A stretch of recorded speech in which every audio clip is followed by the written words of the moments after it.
नमस्कार दोस्तों।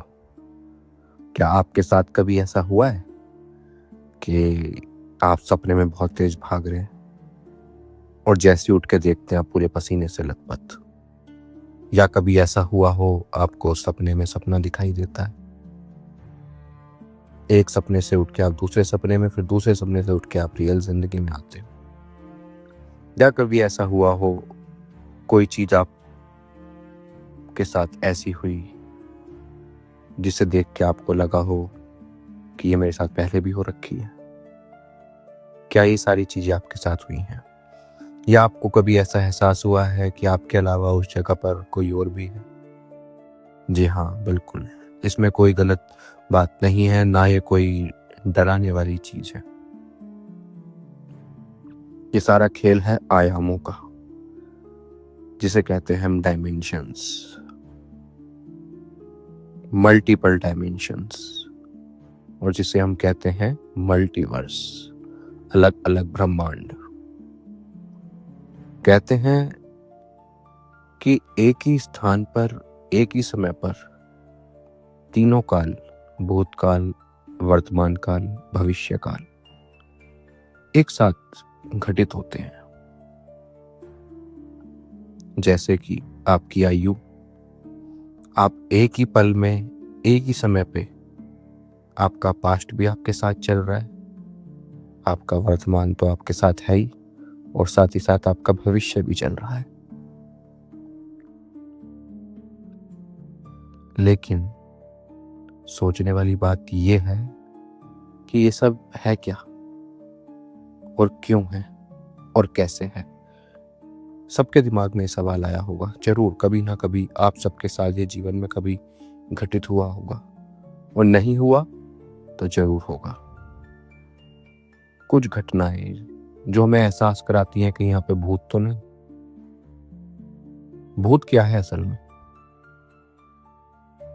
हिंदी में भूत को कहते हैं जो बीत गया, बीता हुआ कल भूत कहलाता है। कभी कभी क्या होता है, हम फोर्थ डायमेंशन में हैं। फोर्थ डायमेंशन में हम समय के साथ केवल आगे बढ़ रहे हैं और बाकी सारी घटनाएं साथ में घटित होती हैं। लेकिन कभी कभी क्या होता है, वो बीच की एक थिन लेयर, टाइम बाउंडेशन की लेयर कभी कभी ओवरलैप कर जाती है, जिसमें से भूत में बीती हुई चीजें या भविष्य में आने वाली चीजें हमारे वर्तमान में इम्पैक्ट डाल देती हैं। और ये केवल संभव होता है अनंत ब्रह्मांड, मल्टीवर्स के कारण। क्या है मल्टीवर्स? कैसा है ये मल्टीवर्स? कैसे पता लगाएं? विज्ञान के पास तो इसका कोई जवाब ही नहीं है। लेकिन हमारे हिंदू सनातन धर्म ग्रंथों के पास इसका बिल्कुल साफ साफ और क्लियर जवाब है। तो आज मैं आपके साथ जुड़ता हूं एक नई कहानी के साथ। जी हाँ, बिल्कुल मल्टीवर्स की हम बात करेंगे। एक ऐसी कहानी जो आपको अनंत ब्रह्मांड की एक कल्पना के साथ लेके आगे बढ़ेगा। पता नहीं कितने लोग इस चीज को सोचते होंगे, लेकिन कहा जाता है जो इंसान किसी भी चीज को सोचता है वो पूरे ब्रह्मांड में, अखंड ब्रह्मांड में, अनंत ब्रह्मांड में कहीं ना कहीं हो चुका है, हो रहा है या होने वाला है। आइए आपको लेके चलते हैं एक छोटी सी कहानी की ओर। एक बार भगवान विष्णु के वैकुंठ लोक में ब्रह्मा जी आए। गेट पे खड़े हुए, द्वारपाल ने रोका, पूछा, जो नॉर्मल सा एक प्रोसीजर होता है। उन्होंने कहा मुझे भगवान विष्णु से मिलना है। तो द्वारपाल भगवान विष्णु के पास गए, बोला कि ब्रह्मा आपसे मिलने आए हैं। तो उन्होंने कहा, उनसे पूछो कौन से ब्रह्मांड के ब्रह्मा। तो वो द्वारपाल भी थोड़ा कंफ्यूज हुआ और उन्होंने जाके पूछा कि प्रभु पूछ रहे हैं कौन से ब्रह्मांड के ब्रह्मा है? कह रहे मैं तो एक ही ब्रह्मा हूं ना। तो उनसे बोलो चतुर्मुख ब्रह्मा हैं। उन्होंने जाके बताया तो विष्णु भगवान ने बोला अंदर भेजो। तो वैसी बात प्रारंभ होने से पहले ब्रह्मा जी ने बोला कि प्रभु एक प्रश्न था। बोला, विष्णु भगवान ने बोला पूछो क्या प्रश्न था? उन्होंने कहा आपने ऐसा क्यों पूछवाया कि कौन से ब्रह्मांड के ब्रह्मा? मैं ही तो अकेला ब्रह्मा हूं ना जिसने सृष्टि को बनाया है। तो विष्णु जी ने बहुत प्यारी मुस्कान देके कहा कि आप केवल इस ब्रह्मांड के ब्रह्मा हैं। आप चतुर्मुख ब्रह्मा अर्थात जो ब्रह्मांड चौथे आयाम में है आप उसके ब्रह्मा हैं। जैसे जैसे ब्रह्माओं के मुख बढ़ते जाते हैं वैसे वैसे ब्रह्मांड के आयाम बढ़ते जाते हैं।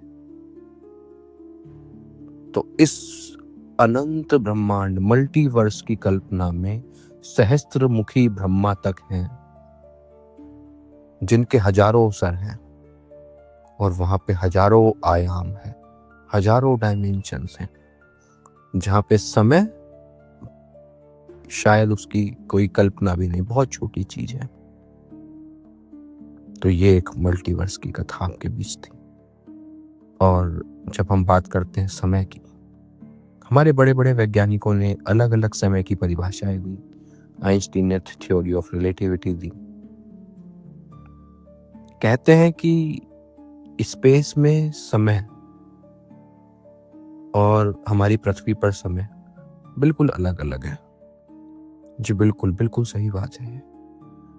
विज्ञान ने अब तक इसका कोई सबूत तो नहीं दे पाया, लेकिन हाँ हमारे पुराणों में इसके लिए भी एक कथा है। एक बार एक राज्य में कुछ राक्षसों ने आके हमला कर दिया और राक्षस आए थे परलोक से, दूसरे लोक के राक्षस थे, वो स्पेस से आए थे।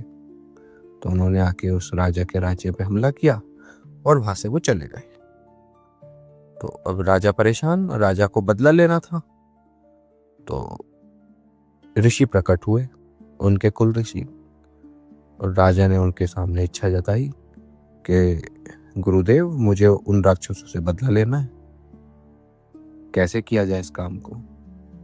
तो उस गुरु ने बोला कि मैं तुमको भेज तो दूंगा वहां पे, और जब तुम्हें वापस आना हो मुझे याद कर लेना। तो उन्होंने कहा ठीक है। तो उन्होंने अपनी सेना तैयार करी और उन गुरु ने उनको वहां पे भेज दिया। अब 1 साल तक भीषण युद्ध चला, खूब उनके भी सैनिक मारे गए, राक्षस भी मारे गए। अंत में क्या हुआ, राजा की विजय हो गई, राजा जीत गया। अब उसको वापिस आना था, 1 साल तक युद्ध चला, थक गए भाई बहुत सारे सब योद्धा, राजा थक गए, कहा विश्राम करेंगे। तो उन्होंने गुरु को याद किया, ऋषि को। तो उन्होंने वापिस उसको मृत्यु लोक मतलब हमारी धरती पर बुला लिया। तो जैसे ही उन्होंने आके देखा वहां पे सब बदल चुका था, सब खत्म हो चुका था, साम्राज्य, उनका राज्य सब खत्म हो चुका था। तो वो बड़ी चिंता में, बड़ी टेंशन में कि ये क्या हो गया ये। तो उन्होंने पूछा ये ऋषिवर गुरुदेव ये क्या हो गया? मैं तो केवल 1 साल के लिए युद्ध लड़ने गया था, 1 साल में इतना सब कुछ कैसे बदल सकता है? तब गुरु ने उत्तर दिया ऋषि ने कि राजन, 1 साल उस लोक का बीता था, लेकिन उस लोक का 1 साल यहाँ के 100 साल के बराबर है। तो आपने 1 वर्ष जो युद्ध किया उसने में यहाँ पे 100 वर्ष बीत चुके थे।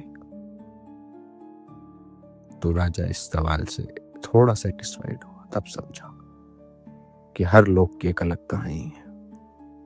तो ऐसे ही हमारे अखिल ब्रह्मांड में, अखंड ब्रह्मांड में, अनंत ब्रह्मांड में ऐसे कितने ही लोक हैं। हो सकता है एक ऐसा भी लोक हो जहां का 1 सेकंड यहाँ के 100 साल के बराबर हो, 1 मिनट 100 साल के बराबर हो, या ऐसा हो सकता है कि कहीं के 100 साल हमारे पृथ्वी के 1 सेकंड के बराबर हो। तो इस मल्टीवर्स में, इस अनंत ब्रह्मांड में कुछ भी संभव है।